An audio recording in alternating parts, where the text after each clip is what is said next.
Leaving the city of Kharkiv today, it doesn't take long to reach the front line.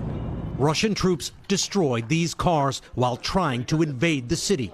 But in the fields overlooking the highway, we followed Ukrainian troops to see what U.S. officials tell NBC News Russian generals are afraid to show their president, that the Russian military is losing ground and suffering too many losses to hide. This was a Russian camp, and you could see they had all of their weapons here, dugout positions, and they were bombed.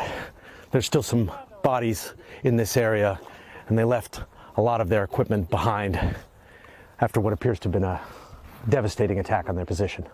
There's nothing left. It seems the Russians here never knew what hit them. Their uniforms lay strewn on the ground. Ukrainian troops helped themselves to abandon weapons. Andrei, a sniper who didn't want to show his face, said 120 Russian soldiers were at this position and that Ukrainians took dozens captive. Others still lay where they fell. We counted 12 bodies. Russia never expected its invasion to be stopped in its tracks. Knocking out this position also allowed Ukrainian troops to recapture today the nearby village of Malorohan from Russian soldiers. The Babkov family was enjoying their new freedom. The bombings were horrible. The airstrikes were the worst, says Nadia. They showed me where they've been hiding all this time, without power. All right, I have a flashlight on my phone. Let's see if we can... They stayed down in this cold, cramped cellar for the last 27 days. Do you think the worst is over? I hope our soldiers tame this beast. The Russian president is deranged, says Leonid. I wish his kids would have to go through this. Maybe then it would be different. His granddaughter Elisa spent her time drawing on the walls, images of happier days. It was my therapy to keep calm, she says. Wise words from a girl who just turned 8. Today, Elisa was drawing with her chalk outside.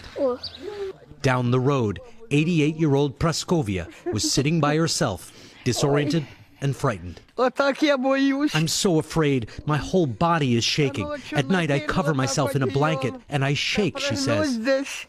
Mostly, she wanted comfort. Praskovia says she lived through World War II and doesn't have the strength to go through it all again.